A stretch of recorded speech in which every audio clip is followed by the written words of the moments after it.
And I'm doing the best I can to reach across the aisle. I'm speaking to all groups. I'm even going to the geek table. I'm talking to the chess club. Disrupt America that I fought for. Weird thing to happen. Official folks, they just passed Bill C-5, ladies and gentlemen. Bill C-5, the Build Baby Builds initiative, as they call it.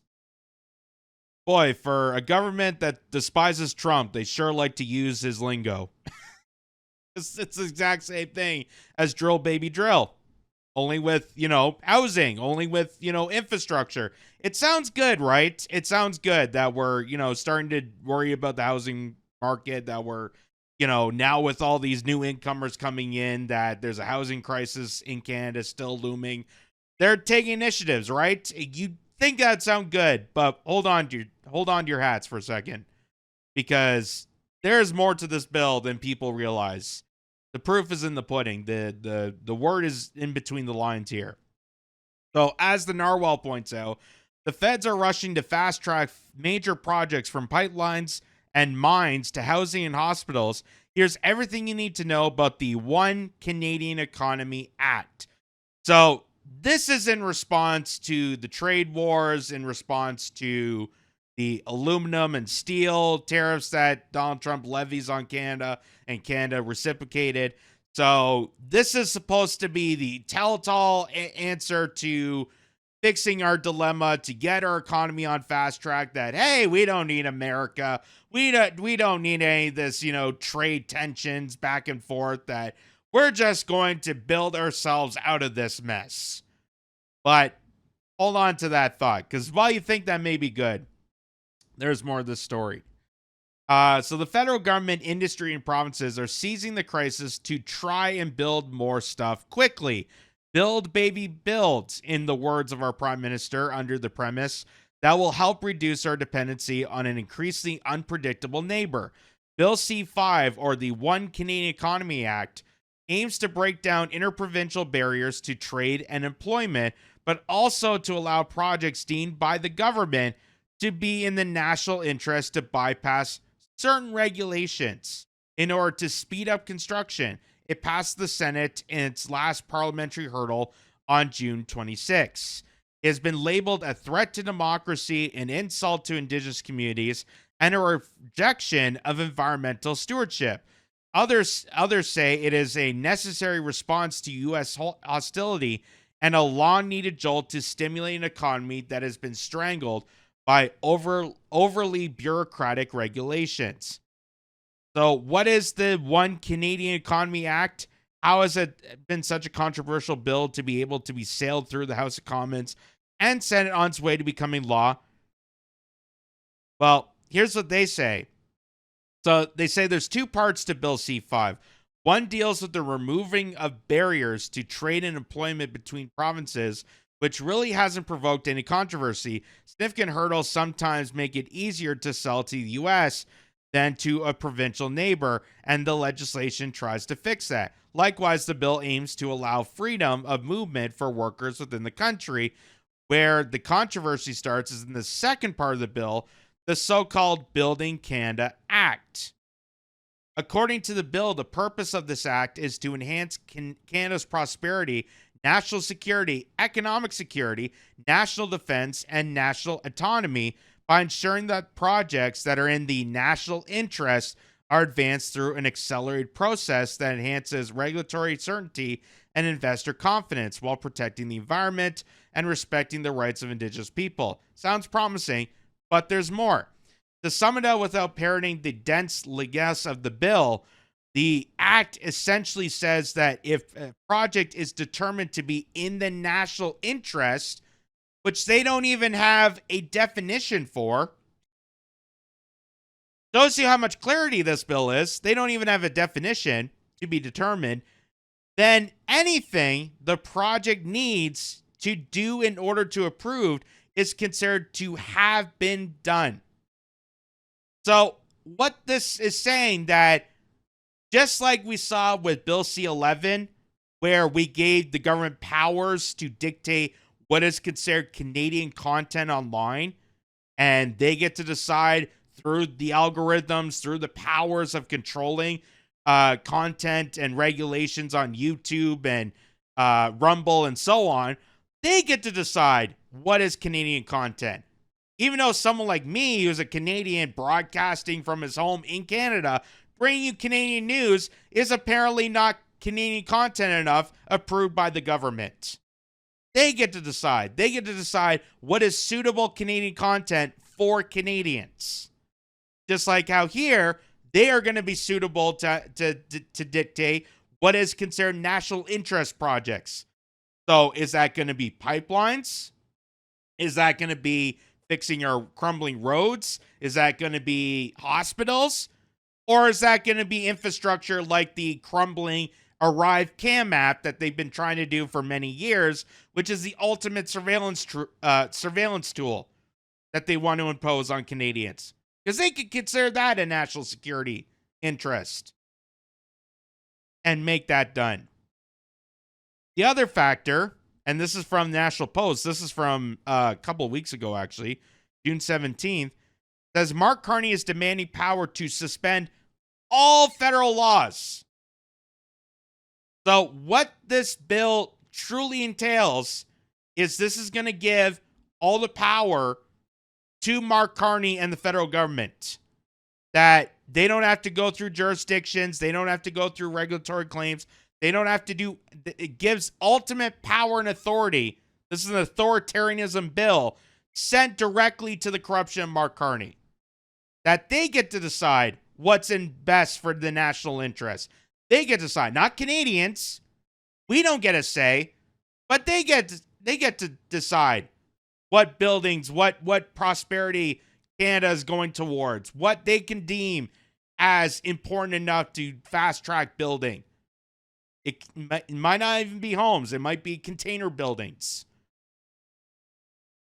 So this is, once you lift the cover, it really becomes like a Trojan horse. This Bill C-5 really is a Trojan horse, because while you're made to believe that the government is fast-tracking all these major projects and infrastructure that we should have been doing for quite some time now, while you've been fooled on that, when you lift the cover of the bill, when you actually look through the details, when you actually get through it, it's less about building proper infrastructure, boosting our economy, and more on the emphasis of, hey, we're going to seize power and control away from provinces, away from municipalities, away from regulatory offices, away from the public, and put it in the hands of corrupted authoritarians.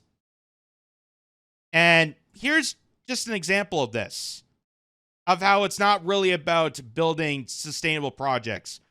So this is a senator, Senator Denise Batters from the province of Saskatchewan, states, I question Minister Freeland about Bill C-5 in the Senate in Canada. Says Bill C-5 allows the Liberal government to circumvent federal laws that if a government decides a project is in the national interest. So again, even if it's popular with many Canadians, like building pipelines, like how we should be utilizing Alberta's crude oil and energy exports and bringing it around the country. It seems like a national interest project that we should be innovating, that we should be going towards. That is not in the interest of Mark Carney, though. And Mark Carney has the ultimate say, thanks to this bill. And through C-5, they're not even looking at the prospect of building pipelines. And they're doubling down on their enforcement of this Bill C-5 that passed, and also Bill C-69, which is banning the pipelines going from province to province, meaning that Alberta oil and energy exports that come out of the province can't be traveled along a pipeline to, say, Ontario, to the Eastern Corridor, or to the Western Corridor because of this. So here's what the Senate, Denise Batters, is going to tell Chrystia Freeland, that why aren't you building the pipelines then? If C-5 is about building more and making the economy better, which it'd be beneficial to the greater national economy, that our energy infrastructure gets improved. Why isn't this part of it? Well, you'll see, but listen to this. Minister Freeland, Bill C-5 allows your federal Liberal government to circumvent federal laws if your government decides a project is, quote, in the national interest. Several years ago, your government forced through the egregious Bill C-69. In doing so, you ignored the strong warnings of not only our Conservative opposition, but also all provincial governments, I believe. Then, the Supreme Court of Canada declared the vast majority of Bill C-69 to be unconstitutional, again, as many of us had warned. But what did your government do? You took your sweet time to propose a legislative fix, and when you did that, the new Bill C-69, actually with the same bill number, was contained in your Budget Implementation Act. It was rammed through Parliament without proper debate or study, as the Senate decried. And we didn't have a chance to try to amend what many still claim is an unconstitutional bill. So, Minister, rather than allowing Bill C-5 to give your government the ability to circumvent highly problematic federal laws for, quote, national interest projects, why don't you just repeal Bill C-69 for once and for all? Thank you for the question. Ooh, that's some tough questions right there. Looks like she's going to get her bank account frozen. Because don't forget, Chrystia Freeland was responsible for it. Chrystia Freeland, with her notes handing off to TD executives, to the Bank of Canada, to all the representatives that pulled the trigger as soon as truckers got, enough emphasis on the authoritarian measures of the Trudeau government during the pandemic. Chrystia Freeland shut down bank accounts of truckers. That was unconstitutional. That was against the Charters of Rights and Freedoms. This woman is a criminal. This woman is a criminal. And they never prosecute her. They never hold her to contempt. And all they did was just transfer her to the next cabinet. So she went from, the finance minister to the deputy prime minister, and then now transportation minister, which kind of funny because Chrystia Freeland says she doesn't own a vehicle. But nonetheless, it's crazy that she still remains in a position of power. And nobody's really held to contempt. Not Chrystia Freeland, not Steve Gabil, not Dominic LeBlanc, not Justin Trudeau. None of these people. They still walk among us. They still act like criminals. And this is another example of it. That this bill is going to give overreaching powers that the federal government could seize control and use it for corrupted measures. It's not about building things. It's about getting control. So here's Chrystia Freeland, Cruella DeVille responding to that. Question, Senator. As I said, I believe all of us in this House and in the House that I have the privilege of being a member of, we disagree about many things, and that's entirely understandable. That's called democracy. I think this legislation is one piece of legislation every single member of this House can agree on. I just voted in the House of Commons together with Conservative MPs on closure on this legislation. That says to me that my Conservative colleagues across the aisle in the House where I sit recognize that this is a critical moment in Canada. It's a moment we have to set aside partisan divisions and say, let's build in Canada. I'm proud to be a part of that. I hope senators will be as well. But that didn't respond. That wasn't answering the question of why won't you build the pipeline then? Why won't you take our natural resource, our energy infrastructure, and improve upon that so we can make it more cost efficient, so that gasoline isn't costing an arm and a leg to fill up cars, considering we get resources from Alberta? And, people have been criticizing me about this, and, I care about the planet, I care about the environment, but the ultimate thing here, and this is why I agree with, building pipelines, is we're never going to get off fossil fuels. That's a fact. We're never going to get off the need for oil. It's in not only, gasoline and fuel and diesel power, but it's also in manufacturing plastics. You got oil in manufacturing cars. You use oil everywhere. So it's impossible to have an entire society, to have the human race get off of fossil fuels.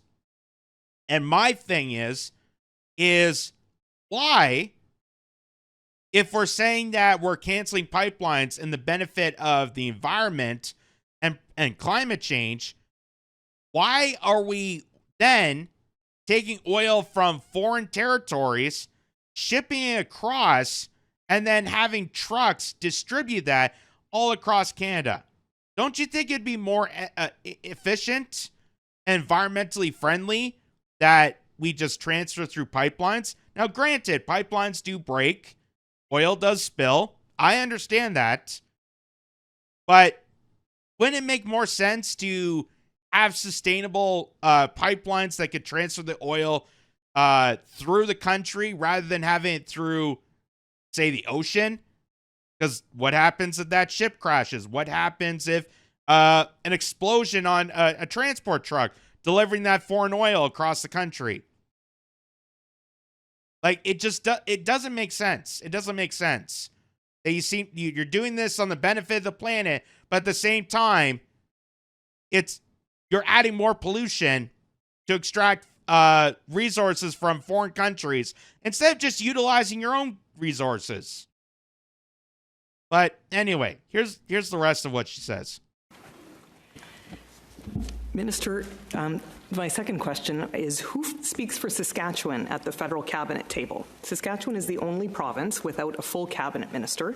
We have one lone secretary of state who, as stated on the PMO website, does not sit at the cabinet table. So when your federal Liberal cabinet, and does it, is determining whether a project vital to Saskatchewan will fall within the, quote, national interest, according to Bill C-5, who at that table will speak for Saskatchewan? So I am really proud that Buckley Bélanger was elected as a Liberal MP in Saskatchewan. I actually was really glad to spend some time with him and his community before the election. I spoke to him just this morning about this legislation, which he... Why is it every time I hear her speak, she sounds like one of those, like, Queen Bee high school stereotypes that is running for, like, class president? Like, I am so honored to talk to people, to run my campaign, and I'm doing the best I can to reach across the aisle. I'm speaking to all groups. I'm even going to the geek table. I'm talking to the chess club. Like, I'm doing the best I can to screw over people. Why can't you appreciate that? That's the vibe I get from her. That's the vibe I get from her. Because she's refusing to answer the basic questions.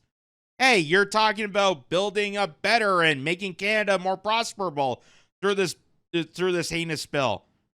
Wouldn't that include pipelines? It's listed in the bill that you're going to build more pipelines. So why are you not repealing the ban on pipelines? Really just a simple question. She just refuses to answer it. Strongly supports, and he is a minister of state and has a very important voice in our deliberations, including often participating in cabinet discussions. I would also say that Premier Moe, who I personally respect very, very much. I found him to be an excellent partner when Canada came together to fight COVID, is a strong supporter of this effort. He was an exceptional... Of course. I really appreciate a premier that bends the knee to federal authoritarians like Theresa Tam and Justin Trudeau, and when I locked out bank accounts of those people. I really respect a premier that falls into line of the oligarchy. You know, instead of one that actually represents people, because let's face it, populism is the new scary word. It's like worse than communism. Holy crap. Imagine someone actually being elected to represent the people that have voted him into office. Oh my God. Oh, the horror. I can't even imagine that. That's like democracy. Like, it literally is an embarrassment. It's literally an embarrassment to know these are the people that are running this country. And now this great, beautiful bill of Bill C-5, the transformation of Canada, is turning out more and more to be a scam. So here's another example just to point out. So we just saw that they're not building pipelines. So that's already, bursting the bubble of prosperity with this bill. But as Juno News also points out, that Mark Carney's housing scheme could make Brookfield billions of dollars. So all these homes that miraculously they're going to start building, even though they should start building 10 years ago, they did this because Brookfield is going to make billions off this. And who used to work at Brookfield? Mark Carney. In fact, I was just passing. There's a subdivision building as we speak near where I'm filming this. And the sign says in detail, Brookfield Residential. So the construction that's happening around your backyard, the reason that they're fast tracking all these homes is not because we have a housing crisis, even though we do have a housing crisis and we should be building homes.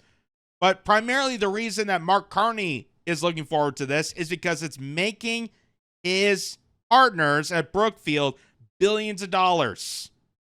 And now they just allowed for deregulation, for cutting all the red tape, for cutting the bureaucracy, and giving them more of a chance, more of an advantage to screw over these people, to screw over people that will eventually buy these homes if they can. That's what makes this the ultimate scheme. So Mark Nixon puts it really well. He says, Bill C-5 is now law. Here's what Canadians aren't being told. For the last 10 years, Canada has become a country where nothing gets built. Pipelines, mines, energy products all die in red tape. From 2015 to 2023, over $500 billion in capital fled. Investment per worker dropped 19%. Single site rezoning could take a decade. Now, instead of fixing the rules, the Carney government just passed Bill C-5, giving cabinet the power to override laws, sidestep regulations, and handpick which projects live or die.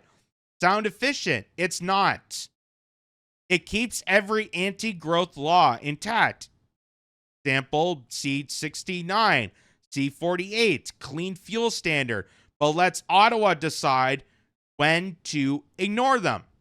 No reform, no fairness, no accountability, just a government with near total power to say, trust us. This isn't a free market fix. It's an open invitation for corruption. Lobby harder and you might just get approved. Canada is no longer governed by law. It's governed by discretion. That's exactly what's happening here, folks, is this bill has nothing to do with building. It has nothing to do with infrastructure. It's not anything to do with the housing or pipelines or anything like that. The purpose of this bill and why it passed so quickly is because Mark Carney and the Liberal government gave themselves the ultimate authority to override power of provinces, of companies, of bureaucracy groups, of NGOs, of regulatory agencies. They gave them ultimate power, and now they can override decisions on what to be built based on their decision on what the national interest is. Not actually looking at statistics, not actually deciding from Canadians' perspective what they consider national interest, but they get to decide. So they could say, hey, we're not going to build pipelines, but we're going to take that money to build an AI tracking surveillance tool to impose on all Canadians, because that's deemed a national interest project. So this guy, Dave W. Palmer, I don't know what the CD is, but Dave W. Palmer says Bill C-5, from democracy to dictatorship. In the preamble to the legislation, the government said it wants an accelerated approval process which enhances regulatory certainty and investor confidence. In all likelihood, Bill C-5 would do the opposite. It will put more power in the hands of the very few in government, lead to cronyism, risk of outright corruption, and make Canada even less attractive to investment. With this type of criteria, nearly anything cabinet or the prime minister can dream up could be deemed in the national interest and therefore provide the prime minister with unprecedented and near unilateral powers. And if anyone has ever bothered to read Mark Carney's book and look this guy up before he got elected, and I use that term lightly, this is exactly what Mark Carney is doing. This is exactly his proposal when he campaigned to become the leader of Canada. This is exactly his agenda. This is exactly his manifesto. Once he gets control of power, once he becomes prime minister, he's going to rip the carpet underneath you and put this into action. And here's even the Hill Times, where it says the real Mark Carney is about to emerge. The new prime minister needs to come clean with Canadian public. It is the existential threat of climate change, nuclear weapons, pandemics, and forced migration of peoples that also challenge Canada's security. Mark Carney must think beyond NATO to be a credible leader. So this is who Mark Carney is. This is who exactly this guy, raised up and built up by the WEF, built up by Brookfield, central banker, almost collapsed Europe. This is who this guy is. And now, thanks to this bill, Bill C-5, that people think it's some, claim to fame that's going to rebuild Canada, it's going to make us stronger, less dependent on the United States. We can, give the finger to Trump as we're building more homes. This gives ultimate decision power to a corrupted oligarch.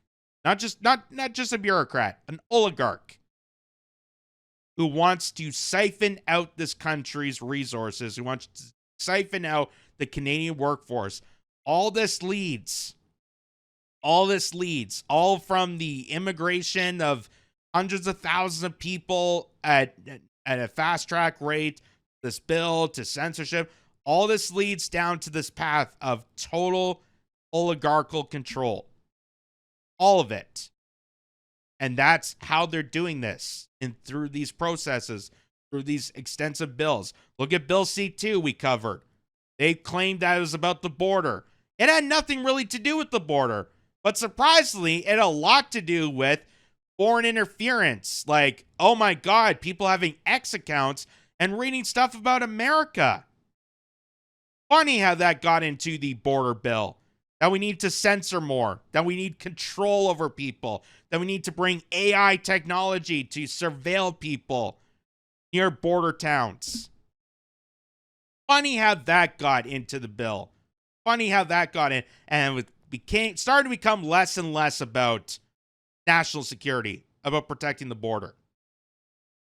And now, Mark Carney, who was just in Europe, openly announced that Canadians need to sacrifice more because of his reckless spending, because of all the money that he purged to Europe to rearm the continent against, the forces of Russia, and continue on the Ukraine bill and give them more foreign aid. Canadians need to sacrifice more. So this is a leadway to disaster. This is a gateway to disaster, folks. And my hope is that people are waking up more and more each and every day to realize that the parliament is corrupted. You could say all you want about Donald Trump. I have convictions. We have seen how horrendous the United States gets. And I get it. It's absolutely gone down off a cliff with the Trump administration. There's a lot of promises that he made that he did not kept. But if you look at our parliament, you should be mortified. You should be absolutely mortified when decisions like this are happening, when you have no awareness of this. The media is lying to you and gaslighting you, trying to cover up these scandals. And to top it off, we are now entering the summer months, and Parliament is not even in session. They just gave themselves a huge extended summer vacation. After just getting elected, after the prorogation of Parliament, they finally get in to the chamber, to the House of Commons, and they gave themselves summer vacation. That's why we can't do things like a budget to find out how much spending, how much we're getting screwed by someone like Mark Carney.